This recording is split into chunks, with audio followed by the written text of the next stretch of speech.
I woke up feeling great. The birds are in the trees. They're singing me a melody. La la la la, fuck the police. My head is on straight. My heart is in peace. My soul is incredibly ready to change history. It's a good day to fight the system. To fight the system. It's a good day. It's a good day. We're never gonna stop. We're gonna make it count. When one of us is tired out, the other one will hold it down. We're gonna spread the love. We're gonna spread it around. We're all over the city now, and way down in the underground. Come on. It's a good day to fight the system. To fight the system. It's a good day. It's a good day. It's a good day to fight the system. To fight the system. It's a good day. It's a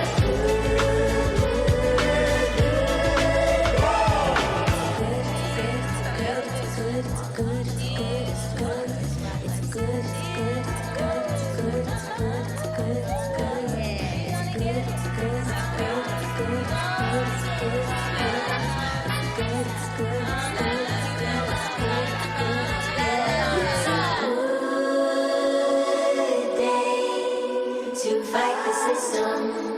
To fight the system. It's a good day. It's a good day. It's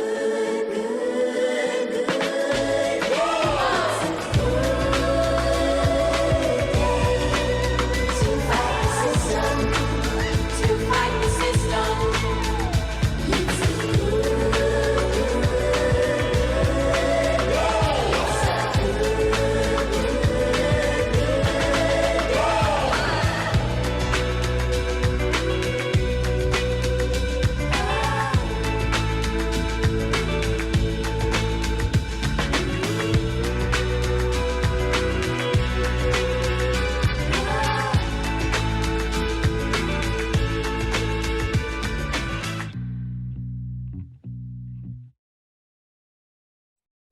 Welcome, everyone.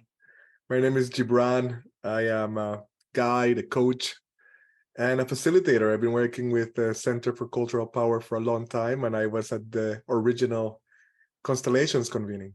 I want to welcome you to this, the Constellations Pleiades convening.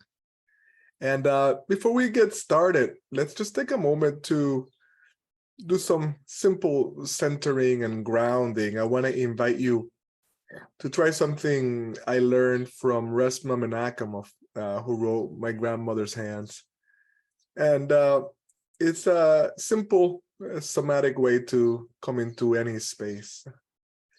You can just begin by noticing what's in front of you and anything that you're noticing, sounds or senses in your body, just no judgment, just a noticing. You're sticking with your nervous system.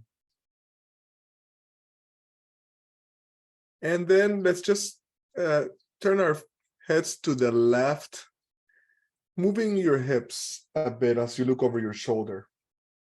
And just see what's behind you. And return to center. And now just look up together. Notice what's up there. And return to center. And now let's look down. Notice what's down there. And return to center. And now just look over your right shoulder, noticing what's behind you, moving from your hip again.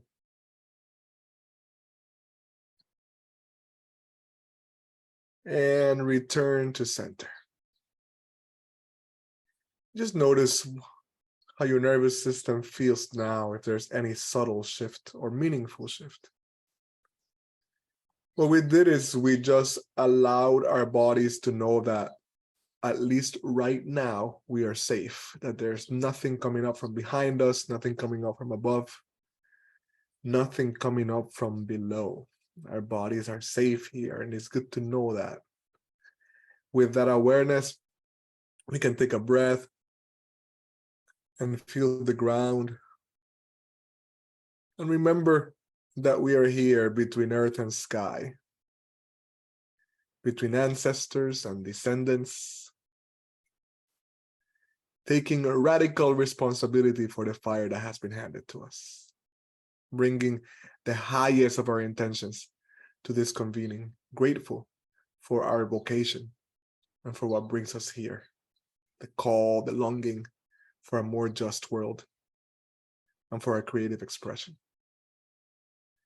Thank you for joining me for that. The Pleiades constellation is also known as the Seven Sisters. It is a tool for celestial navigation. It is about 444 light years away, which makes it actually among the nearest star clusters to the Earth. It's a close neighbor. Many cultures have different names for this constellation or for this cluster. And so if you know other names that your people use, it'd be awesome if you could name those on the chat and tell us what language you're using. It'd be cool to see some of those. Our intentions for today are to celebrate, to connect, to co-create, and to share. We want to celebrate the culture-changing work of our growing Constellations network and the many ways we remain committed to building collective power. We want to connect with each other as members of the Constellations network. We want to co-create a shared understanding of research justice. And we want to share new opportunities to connect with one another across different programs within this initiative. If you have not done so already, I'm inviting you to update your name, include your pronouns or affiliation on Zoom so that everybody can know who you are. If you're joining by phone, please try to let us know who you are in the chat box. The meeting will be recorded for folks who could not make it. Please click the closed caption button at the bottom of the screen, and you can turn it on and off depending on your needs. And you can message Jennifer Bracey from Constellations with the disability icon in her name if you have any further ADA needs during the meeting. Now let's talk about a few community agreements. These have been co-created. They've been vetted by network members in various constellation spaces and formations. We want to show up by giving and receiving space. We want to embrace multiple truths. That's a big one. We want to offer curiosity and wonder. We want to work from a space of expansion, embracing yes and. We want to remember that listening is a political act.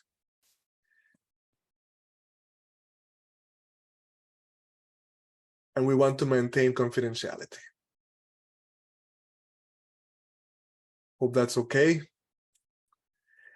And thank you for your effort in showing up today. Now I want to introduce you to Keala and Chad, who will more formally open our convening. Keala Kawanui is an educator, a crew member, and a cook aboard Hawaiian voyaging canoes based in Waimea, Hawaii. She is a Constellations Fellow working in partnership with Na Kalai Wa'a. Chad Paichon is the Executive Director navigator, and senior captain of Na Kalaiwa'a, whose mission is to protect, perpetuate, and honor the indigenous Hawaiian traditions and practices of canoe culture through voyaging canoe programs for the past, present, and future generations. We're so blessed to have them. I leave you with Keala and Chad. Velina mai ke aloha. Aue Uahitie is arranged by Pua Case in reference to our voyaging canoe Makali'i, also known as Constellation Pleiades. We feel it is fitting for this opening as qualities, intentions, and actions needed to move as one on the canoe are very similar to that of movements on land, as an organization, and as a people.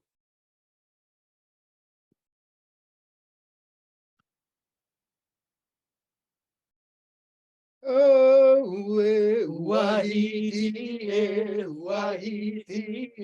matari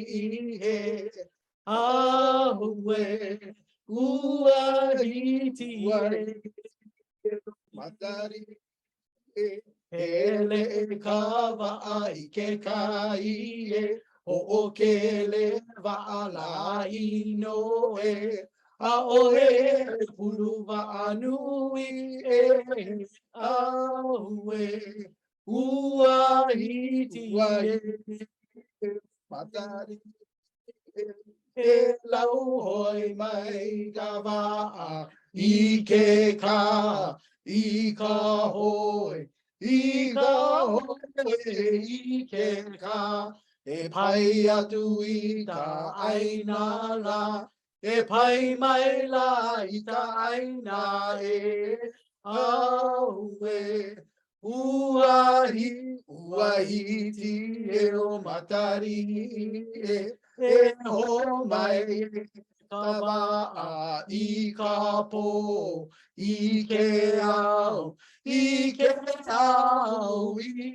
po hua ka I holo I ke kai hoi mai ka wa matari aue uahiti matari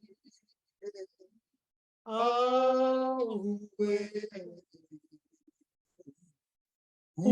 uahiti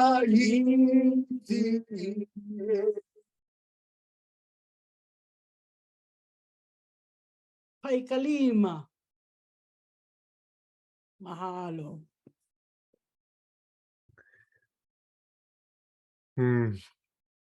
Wow.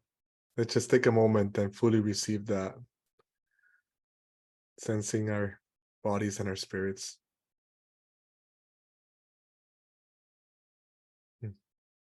What a blessing. Thank you so very much. Deeply, deeply moving. I want to transition us to Maribel Alvarez and Erin Williams, and I'll tell you a little something about them before handing it over. Dr. Maribel Alvarez is an anthropologist, folklorist, curator, writer, and cultural organizer. Over the last 30 years, she has documented the practices of many of the country's leading emerging and alternative artistic organizations.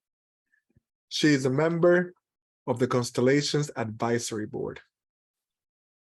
Erin Williams is the Chief Field Building Officer at the Center for Cultural Power and leads the Constellations Culture Change Fund and Initiative. We are now in their hands. What a joy to be here. Today we gather to celebrate, looking back to look forward. In 2020, that year of deep social, racial, and environmental reckoning, a group of fierce BIPOC social justice activists, artists, disruptors, and culture bearers had the radical dream of resourcing the nascent field of narrative strategy to build a resourcing model that could be scaled and sustained for the long term. The dream rested on the hypothesis that by investing in cultural power building, organizational strengthening, and network weaving and learning, we can lay the foundation for the emergence of BIPOC narrative and cultural strategies rooted in community that could sustainably shift worldviews from domination to liberation, collaboration, care, and interdependence. Constellations was imagined and designed from the ground up by BIPOC grassroots cultural practitioners across the country that met in Dallas and believe in redistributing resources that have been stolen from our indigenous and ancestral communities and agitating for more and better quality, which means really long-term and flexible dollars overall. Last year, we held our Nebula convening, where we introduced our advisory board and kicked off our work together. In 2022, we launched a radical regranting program and awarded $2 million in multi-year general operating grants to 17 BIPOC cultural strategy organizations doing powerful work at the intersection of arts, culture, and social justice. Our first cohort is a diverse group of organizations in age from 3 to 50 years, with 9 groups that were 10 years or younger, budget ranging from an average of $60,000 to $750,000, and artistic disciplines as well, including theater, dance, poetry, hip hop, filming, illustration, murals, beading, weaving, ritual, and altar making. And we are honored to be in partnership with them, with you. This year, we are honored to bring in 10 fellows. They will work for 18 months with full-time salaries and benefits to amplify their life's work across community theater, storytelling, food sovereignty, public art, community gatherings, safe spaces, 3D printing and modeling, booklet creation, videos, and short documentaries. And their 10 fellow partner organizations will also receive general operating support grants as well to support the partnerships. But that's not all. We have also just welcomed 19 narrative design lab partners with direct awards and activation funds to support the deepening of the relationships and narrative aligned group projects. Here are some of the wise voices guiding this transformative vision, our 10-member advisory board members. And the staff that is holding us down. As an advisory board member, I know I speak on behalf of my colleagues when I say that we recognize the shifting sands on which we stand at this moment in history. We know that the work being done today grows from courageous work that was being done by many good people on the ground before there was grant money or anyone was putting a label on this. As cultural strategies, we, the members of the advisory board, are always reading the culture and its points of traction. And we are proud to stand up and show up at a time when, as our friend Carlton Turner has said, resources are being liberated for our common project of liberation. One dream that I have for this work is that even when we invoke the language of progressive change, we never stop at believing that the language or the rhetoric is the work. The work is always a call and response. A call to do better when we know better, to have the humility and the integrity that commits our work always and first to those who love and build. There's plenty to tear down. We all know that, but there's more to dream up and imagine. Thank you for being here. let the good times roll. Thank you, Maribel. I just want to say so much deep, deep gratitude to you for your wisdom and guidance over this last year, and for all of the advisory board members, just sending flowers their way for all of their support, and really, really holding us down too as staff over this time. And in addition to what Maribel shared, I wanted to uplift that a total of $6 million and counting has gone out to the field of BIPOC-led narrative and cultural strategists. And this includes the awards and the general operating support regrants that are planned for later this year. We're also building the necessary infrastructure and scaffolding for sustained radical resource redistribution, programming, and learning for and to the field for the long term. I'm also thrilled to say that our grant makers in the arts reader article came out recently that emphasizes that our fund and initiative aims to develop a strategic blueprint for narrative alignment, narrative field building, and narrative experimentation for BIPOC artist disruptors and traditional and tradition-based culture bearers. And as we all know, this alignment, field building, and experimentation is absolutely critical in this moment, where we need to dismantle systemic inequalities and structural oppressions, supremacies, and where healing and just the radical imagination to build something new and the reclaiming of our joy is such a must. I want to thank Nainthara Sen for her curation and support of the article, and to my co-writers, Janelle Tribitz and Tara Dorobji as well. Tara Dorobji. So please take a look and read when you get a chance, and Kayla will put it in the chat for us all. Gibran, over to you. Thank you. This is absolutely remarkable. I just love hearing this. And what we see on the screen right now is the Constellations approach that was developed through the Weaving Forward report written by Art Change Us. And you see the key points here: visiting, listening, relationship building, and action. And this is the approach that we want to ourselves put into action now in the way that we are gathering.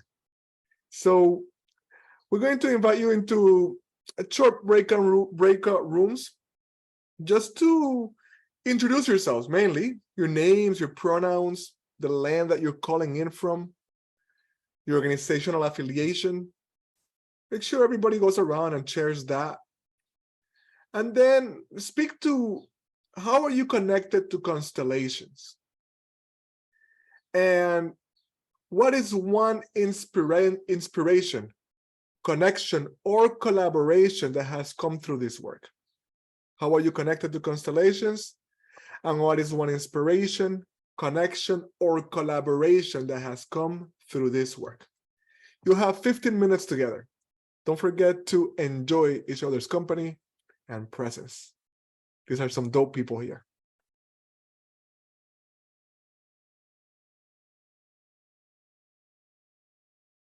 It is, let's call it a good problem to have, that we actually want to be in conversation with each other. I want to, but I also apologize for cutting anybody off in the middle of something that felt moving or important.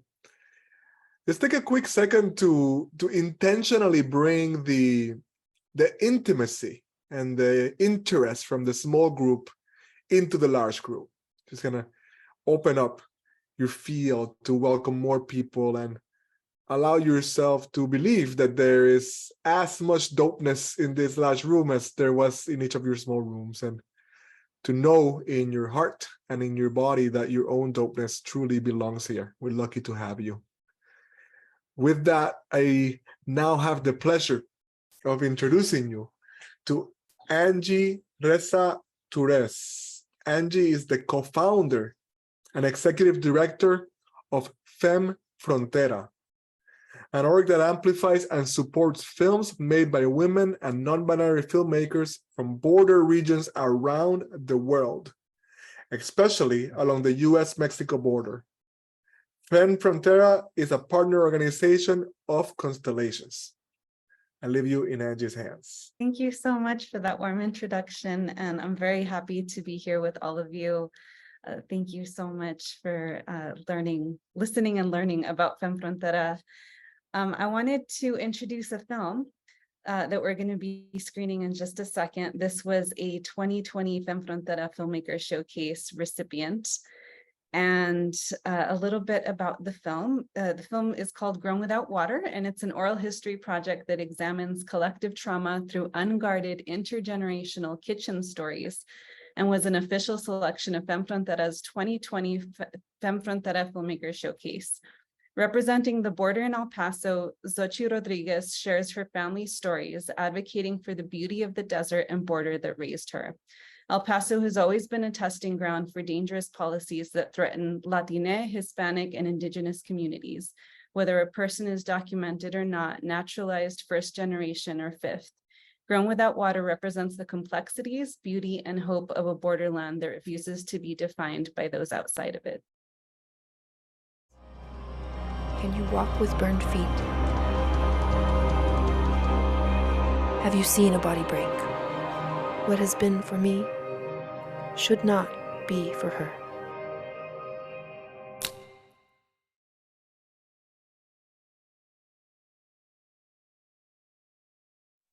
Let's take another moment with that and receive the power.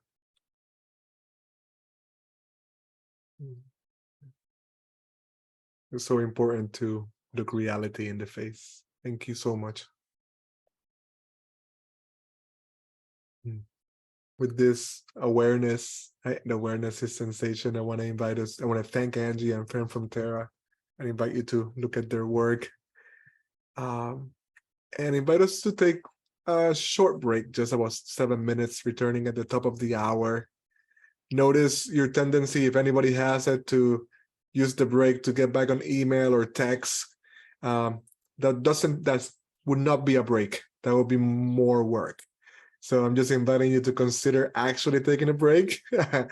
Maybe feeling the heat, feeling the sun, the fresh air, checking your body a little bit, going to the bathroom, not looking at the screen. That's just my recommendation. But of course, you're all sovereign humans. We'll see you at the top of the hour. Welcome back, friends. I was out here talking. I want to invite you to keep a note of any questions that arise. Later on, I'm going to ask you to put some of those questions on the chat or ask them even in your breakout rooms. We're not going to have a full Q&A session, but we want to compile all of your questions and get back to you with an email to the network. So just any questions that are arising, keep a note of those, and we want to collect them. But right now, what I want to do is ask you a question, a relatively simple question. The question is, what does research justice mean to you? What does research justice mean to you? And you can respond with words, with pictures, using emojis, however works best on the chat. So let's see some of your responses on the chat for what does research justice mean to you? I'm hearing for us, by us. It is not extractive. Composting the learnings and loving the emojis. Accountability to community. It is accessible. Centering those we are researching and their needs. Sharing the research with them. It is process-based. Language knowledge. Honoring the authority of the elders, of people of culture. Respecting community traditions. Two simultaneous things, that there is data that can drive the pursuit of justice, and the way in which we generate data must be informed by justice. It builds relationship. There's healing in it. Keeping the promise of sharing back, collective, community, culture. People are paid for their labor. Holds community as the authority. Acknowledges lived experience as expertise. Recognizing that not all things which are real may be measured empirically. This is really, really good stuff. Thank you. We're going to be in greater conversation about this, but keep them coming. What I want to do now is invite Erin Williams back to frame Constellations evaluation and learning for us. And then we'll get a chance to dive more deeply together. But this is a very, very rich sharing. Thank you for your care and participation. Go ahead, Erin. Thank you, Gibran. And thank you so much for all those amazing thoughts, feelings, emotions. It really just brought so much to the surface around research justice. And we realized that our constellations deep narratives actually speak so much to research justice. And you can see some of the excerpts on the slide. I think it's because it's no question that learning and understanding is so incredibly important to us, but that the traditional research and evaluation methods has created unequal relationships between folks, especially researchers and what we would say as participants. And we don't really need to look that far to see incredibly inhumane and gross violations against our communities for the sake of what we would call knowledge and advancement. And so it's vital for us as a network and a field to dismantle and unlearn harmful methodologies and say no to extractive practices. And in doing so, the process we co-create together becomes incredibly important. For example, how our stories are being collected, how we come together for shared sense-making, and how we share our collective learnings with each other. And we've talked to ORS Impact, our evaluation team, who you're going to hear from shortly, about humility and mutuality, introspection, and definitely a critical analysis of power. And they see research as relational and emergent, which is good because that's how we see constellations too. It's relational and emergent. And they're supporting us to collect our shared stories of impact in accessible ways. So in other words, they're supporting us to uncover how we will know when we are successful. Not when someone else says we're successful, but how will we know when we are successful? Our theory of change is based on the belief, as you can see, that BIPOC artist disruptors and traditional and tradition-based culture bearers are incredibly agile, not only in responding to injustice and oppression, but also imagining new possibilities and breathing life into them.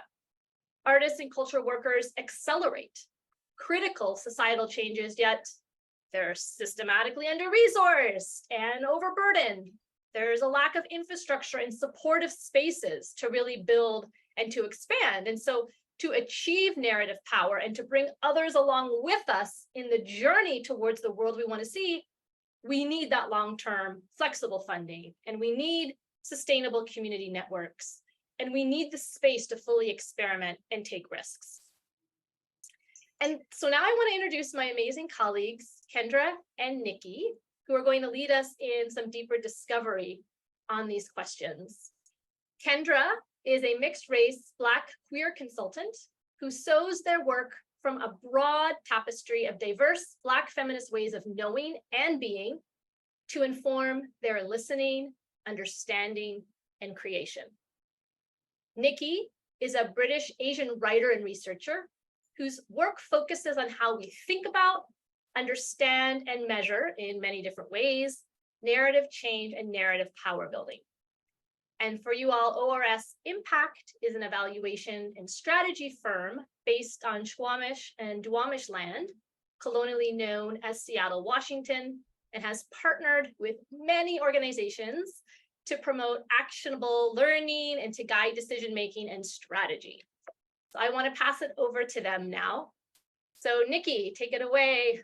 Kendra. Yeah, thanks so much, Erin, for that wonderful intro to us and our work together. And really, today we want to dive into exactly what that is.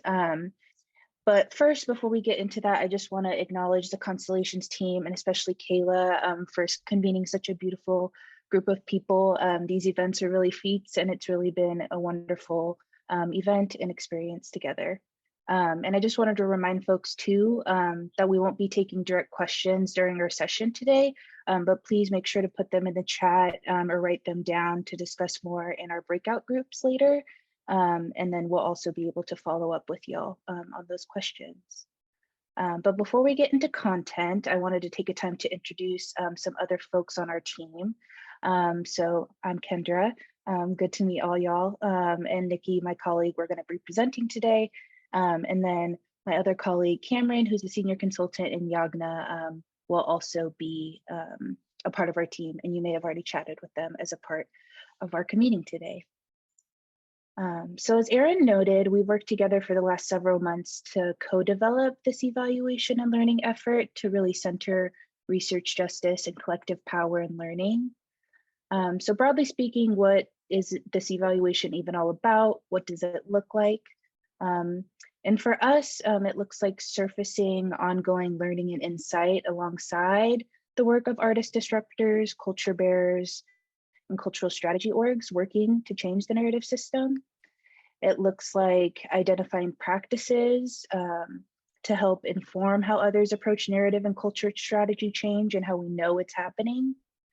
It looks at connection and thought partnership to express the sustainable and holistic ways that this work can continue to develop and evolve as the initiative evolves. And of course, building capacity to strengthen impact. And I'm going to pass it to my colleague, Nikki, to get some more about what we're going to discuss during our session today. Well, thank you so much, Kendra.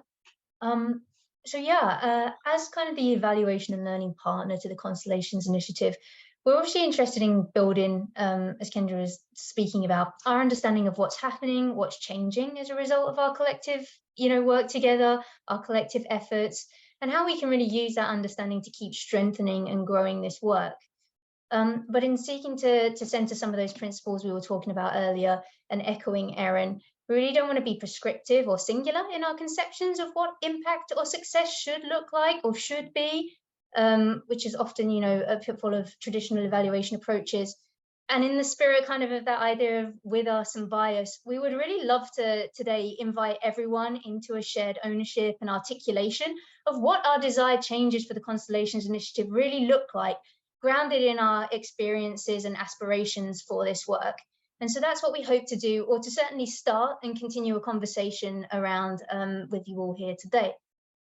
So through some collaborative work with the Constellations team to date, we cultivated some key areas of inquiry to take a deeper dive into over the course of this evaluation and research effort.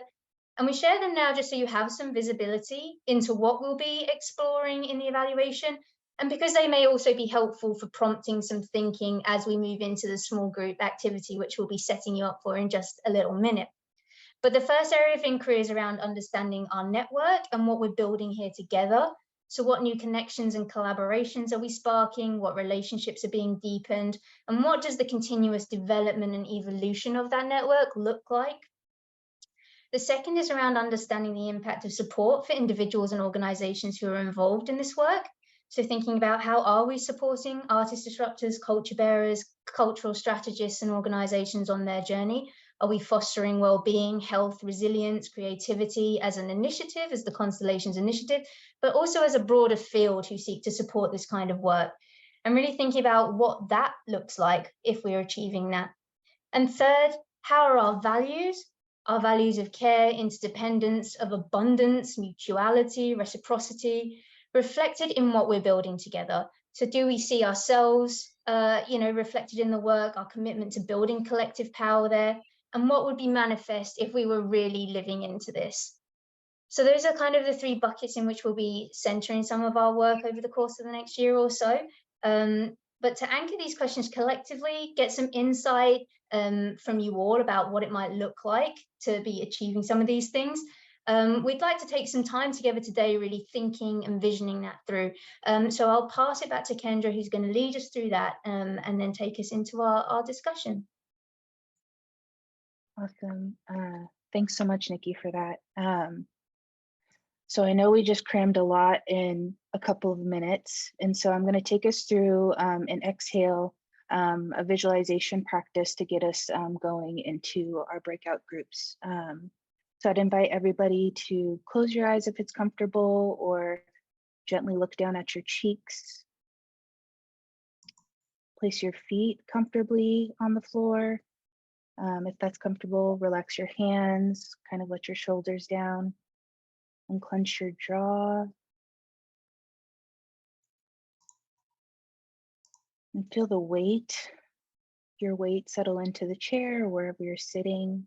And I just want you to pay attention to the breath.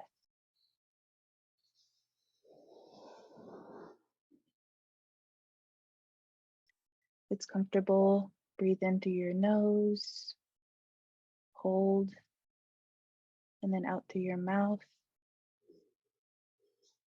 And as you breathe, just feel your body relax and settle in. And I want you to imagine for a moment, picture yourself here, convened again with everyone who's a part of this beautiful network. I want you to concentrate on how it feels to be with this group. You feel nourished, you feel supported, you feel inspired by the possibilities of this work and these people, these connections.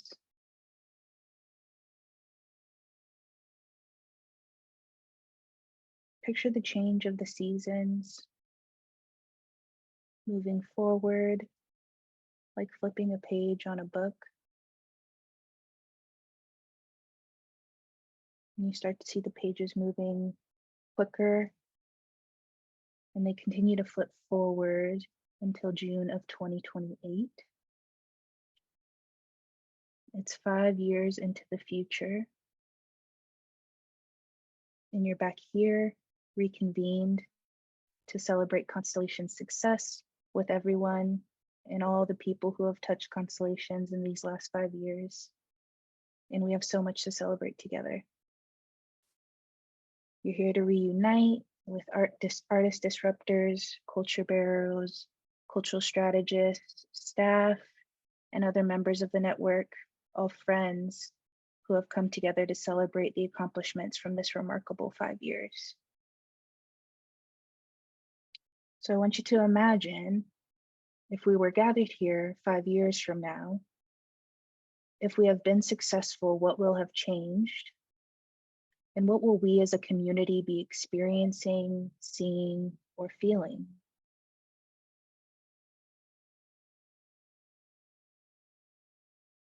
Now gently bring yourself back here, back to today, June 27th. Slowly open your eyes.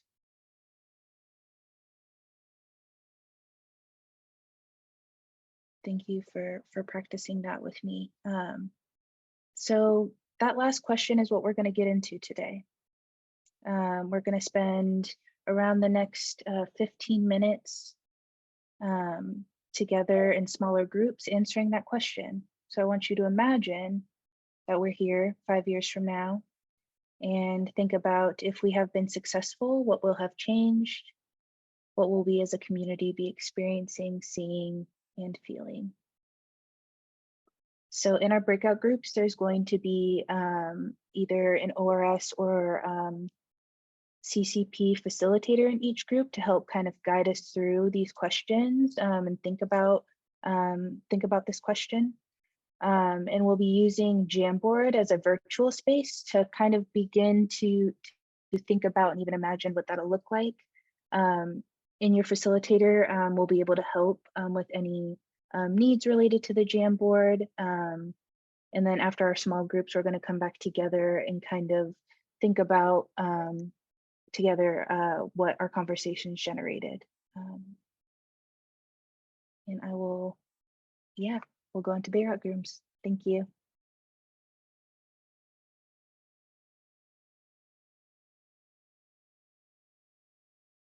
Hey folks, welcome back. Good to have you back. We want to hear a very, very, very small report out from each of the groups. Basically, we want, hopefully you identified somebody to report out. So I want to give that person 30 seconds to about 1 minute to think about what is the highlight, the most important highlight that you want to share, because you have literally 1 minute to share it. So if you can pause, you're the person sharing, take a couple of breaths. Sometimes it takes effort to be concise. Is room 3 ready? Yes, this is me, Gibran. Thank you. Really quick, just to share that the time was not enough for us to share everything, but it was really nice to hear from most of us. Some of the biggest things is the creation of collective ideas and plans to create shifts, creating it not just together, but also implementing it together. So I think that came across from all of us that mentioned something, looking for equity, looking for justice, looking for the land back, looking for processes that are just and fair and inclusive and transparent across the board. Thank you, Cynthia. Thank you so much. And you kept that under 1 minute. Appreciate that. Let's go to group 4. Group 4 is Stephanie, who was gently coerced into reporting back. Gently. Okay, my group will let me know whether or not I do you right, but I'm doing this concisely. I would say abundance, connection, collective work and responsibility, and justice. Powerful. Thank you so much. Thank you for stepping in. Let's go to group 5. All right. I'm going to take one for the team. I feel like that is what I know as the eldest daughter of an immigrant family. So I'm going to hold y'all down. So just looking at our collective notes, one of the things that we that really got uplifted was this moment of connectedness and how unique this moment felt, and wanting that 5 years down the line for these moments to feel normal and not as unique in how foreign they feel in these moments. The other thing that was uplifted is really seeing culture bearers as the experts, that whatever metrics or measurement is used in this knowledge sharing has them in mind as those experts, and really a calling back to the ancestral knowledge that those culture bearers hold, and how that is where the wealth, the connection, that's where it all is. Beautiful. Thank you so much. Also under 1 minute, appreciating everybody. Let's go to team 6. All right, I wasn't quite voluntold, but got there. And I'm not good at being concise, but I'll try. So I think there were kind of 3 main takeaways that I think came out of our group. One of them was we also had to like debrief on the idea of research justice, because like as Indigenous people, the word research, like I said in the group, tickles our brains a little bit. But I think one comment that came out of it was just the idea of decolonizing a lot of these things, decolonizing and not being forced into like these bureaucracies. And that's the hope for the future, is that we won't be forced into those bureaucracies in a variety of different ways. Another aspect that came up was representation, especially as the political landscape is changing next year and then going into 2028, that we'll have more representation, more people like us in those spaces. And a big one that came up that I really think was important was the concept of environmentalism. Again, in 2028, looking at a global future and climate change, that as Indigenous people, we won't have a land to be indigenous to if we aren't taking care of our Mother Earth. So those were the main 3 things. Thank you. Thank you, Leonard. Thank you. Appreciate it. Thank you so much. We will go to group 7. Awesome. I'm a rep group 7. I'll go quick. How are we thinking about successful, the term successful differently? The tension between dreaming and the commitment that BIPOC only spaces really generate and create space for cultural learnings and unlearnings, and a place to really unpack what it feels like to be successful in spaces we share, and that grounding our bodies is always number 1 and should be number 1. Ashe. Thank you. Group 8. That's me for our group. We, like some previous groups, talked a lot about abundance, manifestors not having to live so much in the hustle mentality, We talked a lot about stability and sustainability and how resources and models for the field are key to that. And then we talked particularly a bit about models and resources that recognize and support the many different cultural orgs who may not be formalized, but who play like deeply vital roles in our communities. So these were some of our takeaways. Thank you. Thank you. Starting to see some of those themes across groups. Appreciating that. Let's go to group 9. Is that us, Mary? Yeah, thumbs up. Thank you. So in a minute, in 5 years, how do you turn 6 into 60? And, you know, how do we continue to foster the network so that we can learn together, make things differently, and continue to revolutionize traditional philanthropic funding structures so that we're learning and iterating with the experts on the ground doing the work that are even less resourced than, you know, the some of the folks that are participating in the current Constellations Fund. I think that's it. Thank you so much, Clyde. Appreciating that. And we'll return now to Aku with group 1. Edika said she'll be the person to share out. Okay, 1 minute, group 1. I'm here. Can y'all hear me? Yes. Okay. The hope that was expressed was that in 5 years, we will be completely transparent about the mistakes and challenges that we have gone through, and that we will be in a deeper place of healing, composting the soil in which we weren't able to take root in the best way. So we hope that in 5 years, we will learn that relationship and intentionality and honesty and transparency will be absolutely necessary. Doesn't matter how much money we have, those things are necessary to create new soil. So that is our hope. Thank you so much, Erika. Beautiful hope. May it be so. And thank you, everybody, for jumping in and for working for what we're working for together. Appreciating you all. And what I want to do now is pass it over to Cynthia Carvajal of the Constellations Grant Making Strategy, who will announce a few new exciting ways for us to connect after the convening. Thank you, Gibran. Thank you, everyone. This was an amazing conversation.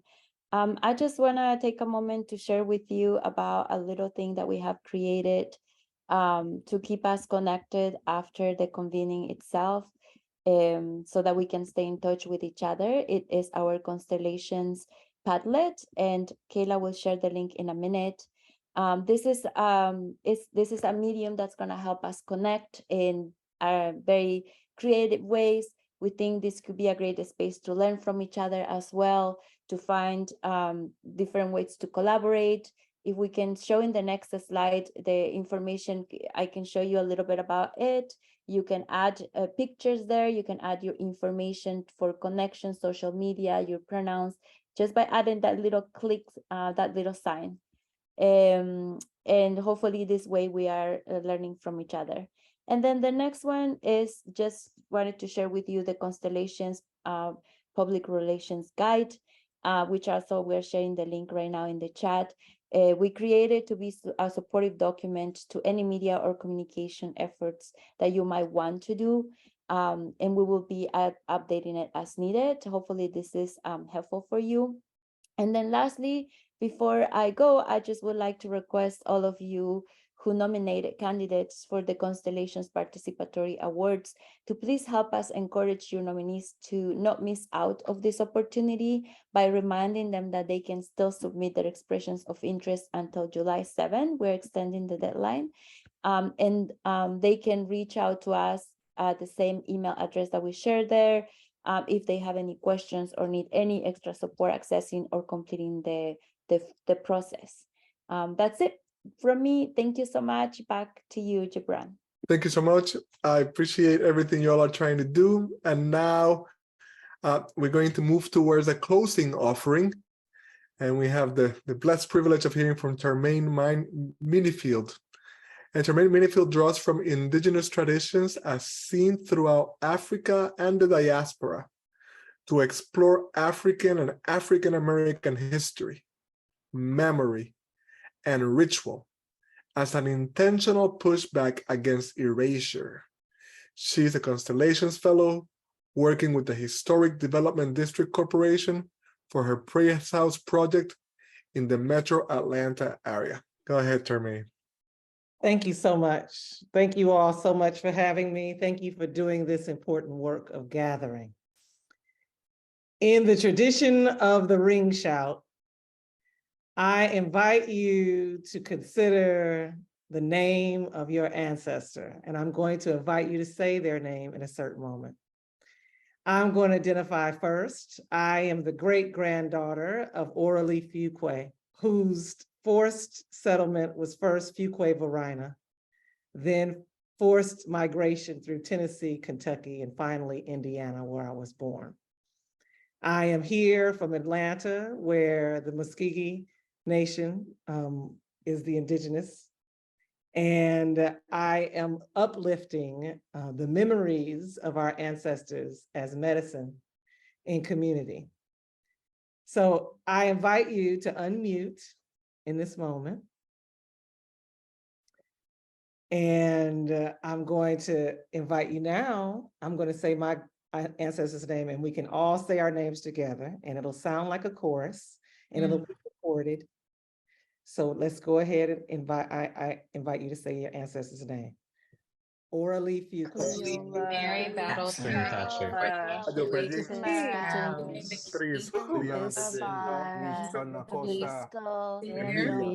Ida. Moses Schema.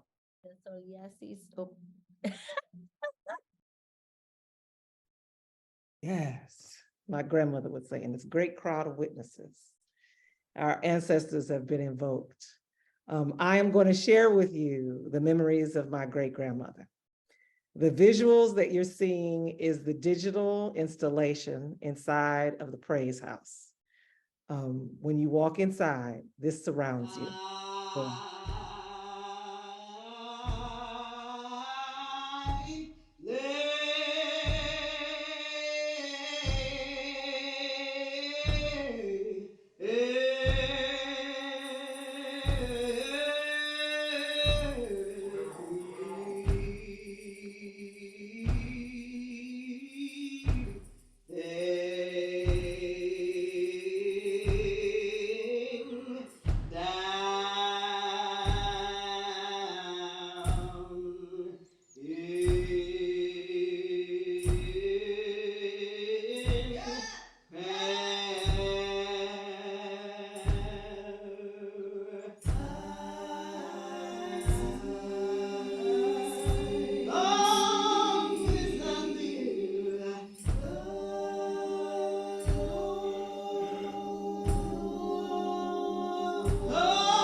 Praise houses, all wooden structures that we would gather in secret safe spaces during enslavement.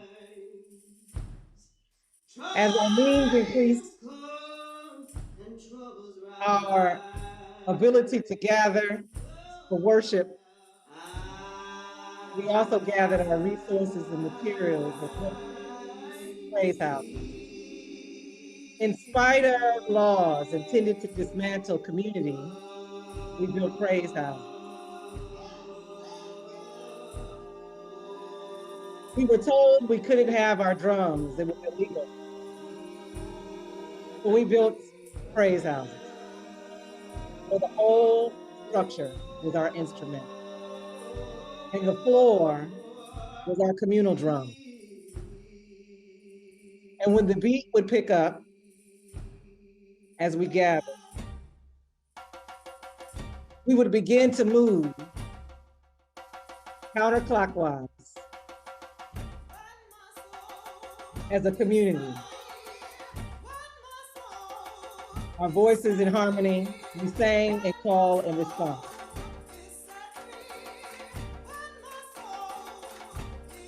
We were remembering freedom. Our ancestral memories of movement, our connection to the earth, our divine right to freedom.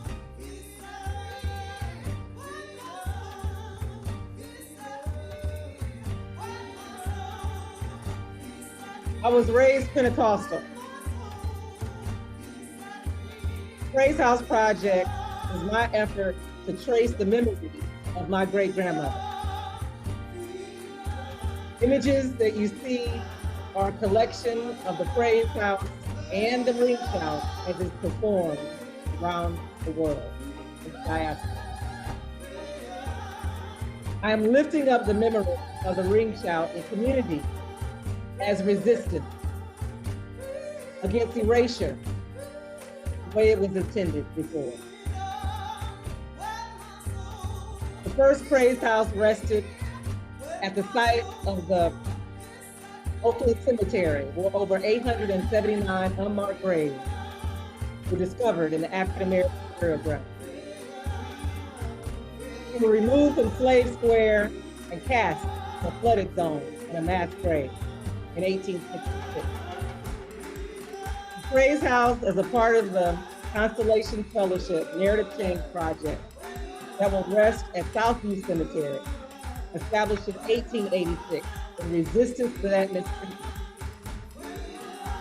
by once enslaved folks will honor the victims of the 1906 race massacre.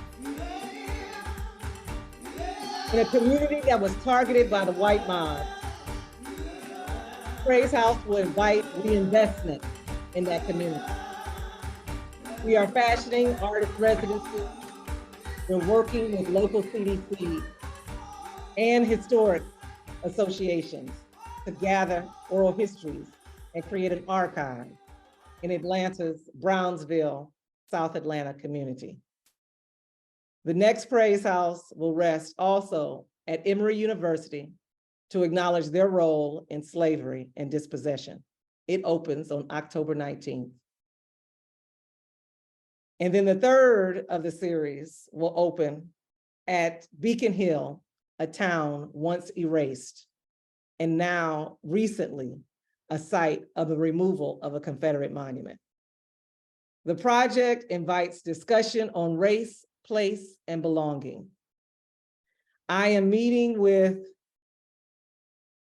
institutions who have deep history in slavery, dispossession, and oppression. I've even met with my own family's enslavers as a part of this project. And I am inviting others to do the research of remembrance and recalling, to find the medicine in those memories, like the Ring Shout in community as resistance. Keep me lifted, keep our families lifted, keep this work lifted. And I am grateful to position this work in a national dialogue on race and belonging, centering historic preservation as acts of repair and community with you all as a Constellations Fellow. Thank you.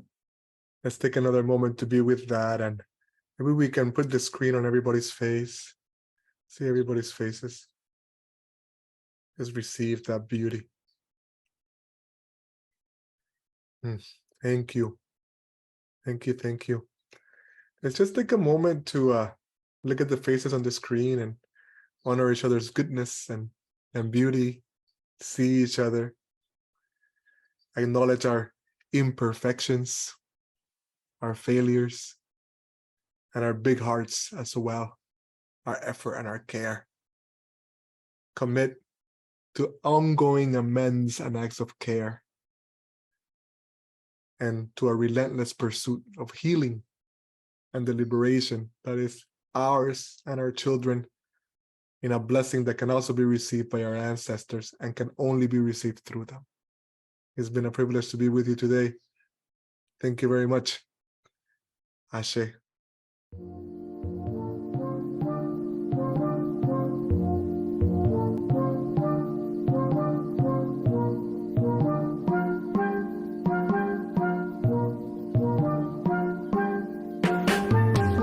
For the girls that don't need no makeup when they wake up. For the ones who rockin' lace fronts, you know, I ain't gonna say nothing.